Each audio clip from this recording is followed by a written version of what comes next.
Welcome to the world of South African wine. With its ancient soils, unmatched botanical biodiversity, unique topography between mountains and two ocean currents, and a staggering variety of microclimates and wine-growing environments spread across 10 highly varied Cape wine regions. It's a wine industry with a long history among New World producers of more than 350 years.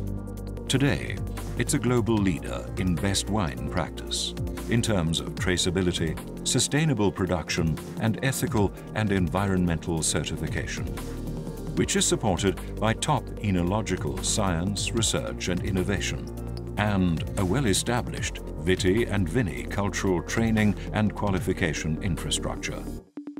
SA Wine is the most fair-traded wine industry in the world, with a steady growth of skill development, economic empowerment projects, and brands under black ownership. And it has one of the fastest growing and most dynamic infrastructures of wine tourism globally. South Africa's top wines consistently command the attention and accolades of critics, connoisseurs, and world wine lovers. And by 2015, its total national wine grape production had grown to a healthy annual 1.477 million tons. But take a look at this picture, the area under plantings.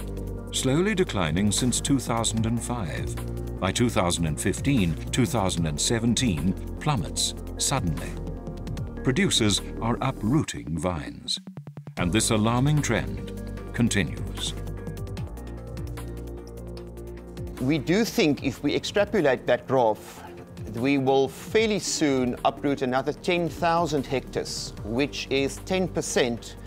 That would mean structurally that we, within 3 or 4 years, will have 120 million litres less wine to supply. The relative earnings per hectare, when one benchmarks it against apples and probably latterly berries, the wine grape ranks a very distant third place as far as plantings in our area is concerned. The right option for us was to actually remove the 55 hectares of vineyards. I don't know of any of our growers that are planning to plant any wine grapes in the next 5 years. That area is something that needs to be looked into on the basis of that. We are, in essence, when we're planting and when we grow the industry, are creating employment. And that also helps in addressing the issues of the society. Society can only survive if there's employment. And if you actually uproot the actual vines, you're impacting negatively on the industry. This might be the case in one wine region, but is it true for other wine regions?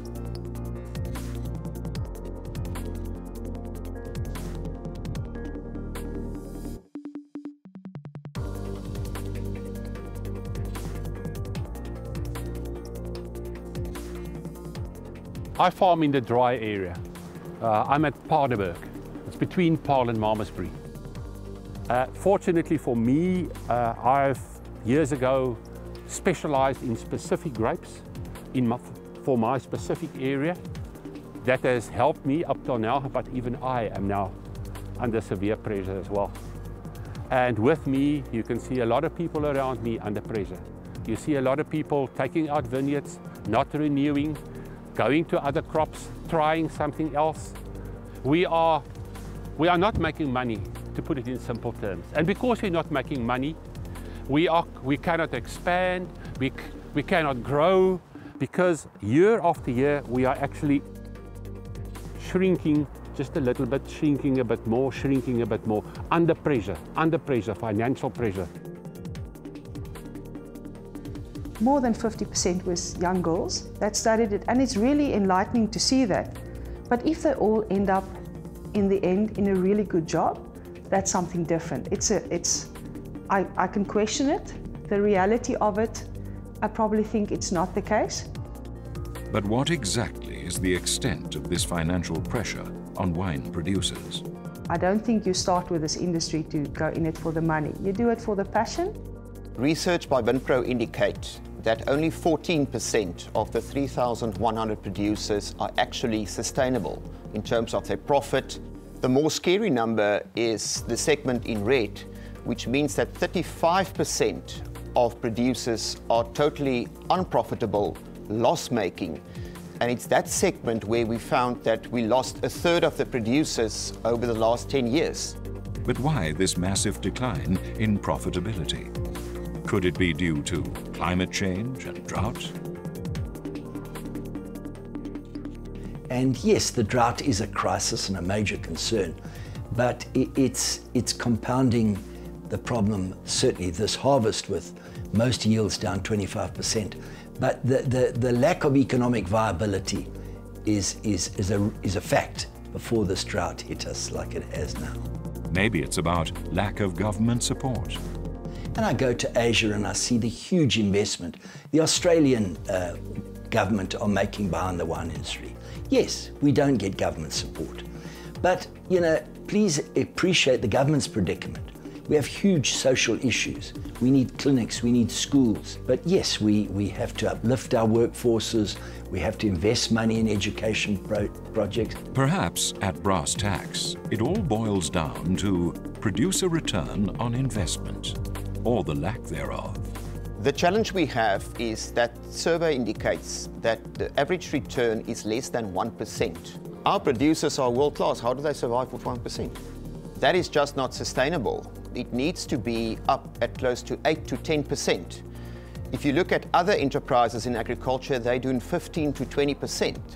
So 1% is really not, even by a long shot, enough to have a fair risk on and return. One of these world-class producers from the premier Stellenbosch wine region hazards an explanation. If we get to pricing of grapes currently in South Africa, very few people will pay more than, probably in US dollar terms, probably about $1,000, $1,200 US dollars for a ton of Cabernet Sauvignon grapes. That's max in South Africa. If you go to America, the American grape producers are getting paid approximately $10,000 to $20,000 for a ton of grapes. That is 10, 20 times more because they realize those prices in the marketplace. South African producers that has to be satisfied with $500 US dollars for a ton of grapes. And that's just not sustainable. Some other time, these guys are just going to stop farming. From vineyard to marketed bottle, even South Africa's top 90-plus scoring wine producers face an uphill battle in terms of return against global competitors. And look at these annual percentage increases for South Africa's top third since 2002. What might explain that disjoint between value and price? The reason why, to my mind, I think it's all a matter of perceptions. And that I can lay in front of the international wine buyers, where they came to South Africa in 1994 after sanctions were lifted after the previous apartheid regime. And they bought South African wines willy-nilly because it was new, and it was different, and it was exciting. And they flooded the world with South African wines that were not up to standard. Perception was created overseas that South African wines is cheap and cheerful and not of much substance, which is not true. And KANONKOP has proved it beyond doubt. At the International Wine and Spirit Competition held annually in London, KANONKOP is arguably the most awarded winery in the world, getting the International Winemaker of the Year award 4 times, better than any other producer in the world. A lot of it is expected from wine producers, specifically South Africa, in terms of certification, traceability, and a lot. And I think in terms of rules and regulations, South Africa are probably the most progressed in the world, and I would say that anywhere in the world, in terms of specifically traceability, certification systems, but we just don't get the recognition. We don't get the recognition for traceability, for our wine of origin system, for the compliance of the Wine and Spirit Board, etc., etc., etc. And I can now, someday, we're going to start asking ourselves, how far can we go? Let's ask that question. How far can the world of South African wine go before it reaches the limits of what it can realistically survive without irreversible harm? Al Gore, in his acclaimed documentary on the environmental future of our planet, has a comment that echoes our own South African wine predicament. His answer? As far as we're prepared to go to own up to our inconvenient truth, and then do something about it, he says. So, what's the inconvenient truth the South African wine industry must face? The wine industry has been under severe financial strain, largely driven by lack of structural low prices. Unless we have a structural adjustment of 30% plus, the industry will not get back into investment mode.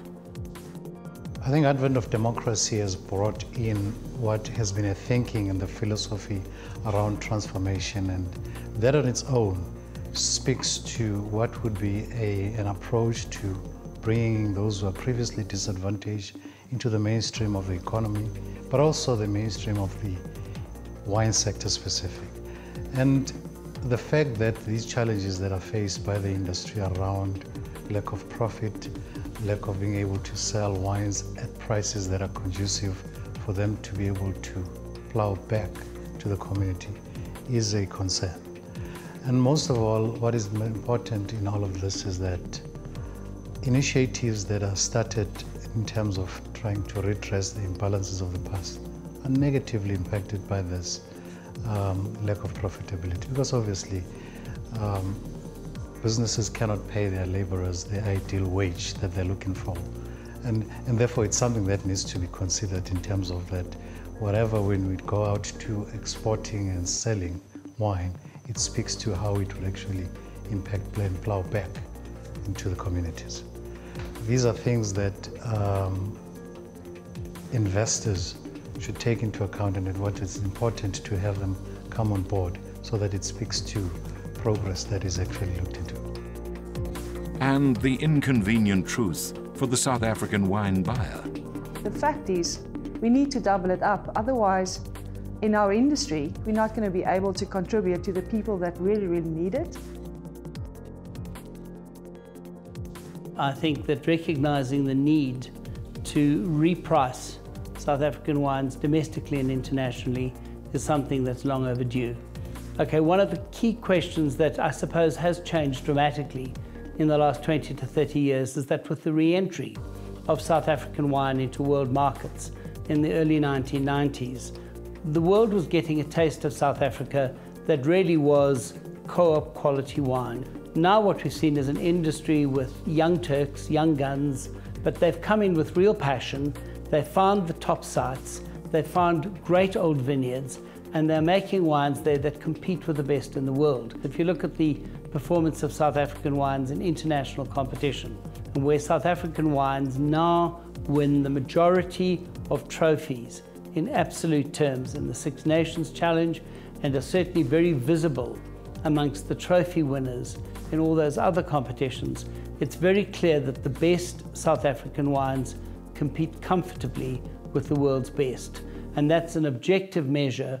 It tells you, if you like, that the majority of judges in the majority of competitions, tasting the wine blind and not applying a country discount to what's in the bottle, recognize the absolute quality of what is now available under the South African label.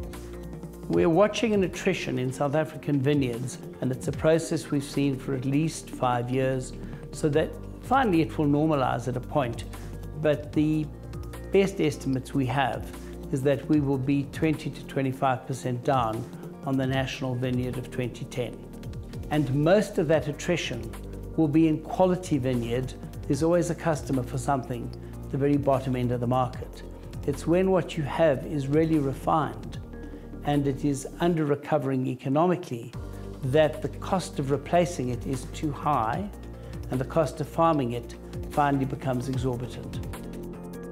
So yes, it's time to change the South African wine narrative by increasing value and quality, but also producer profitability. Investing in new wine landscapes, but guarding our old and unique. creating a multi-stakeholder industry and engaging government, boasting our global best practices and certification system, growing our wine tourism to create jobs and wine ambassadors, and by asking for prices great South African wine deserves. We can't do that without you, our buyers, purveyors, and partners in wine.